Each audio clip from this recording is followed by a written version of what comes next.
In a quiet village, nestled between hills and forests, lived a curious girl named Lila.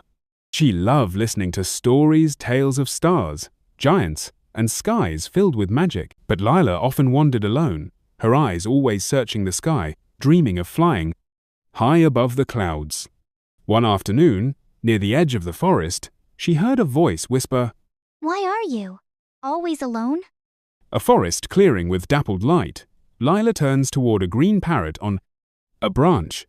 Startled, she asked, "You can talk?"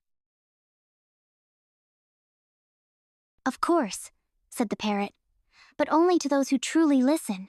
From that day on, Lila and the parrot were never apart.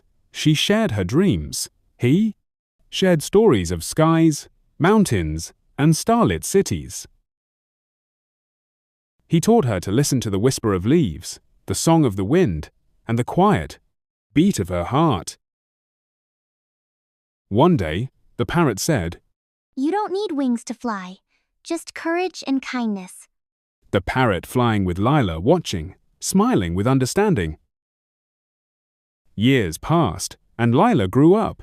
She became a storyteller, traveling far and wide. Her words lifted hearts like wings. Though she never saw the parrot again, she always felt him near in every breeze that whispered stories to her soul.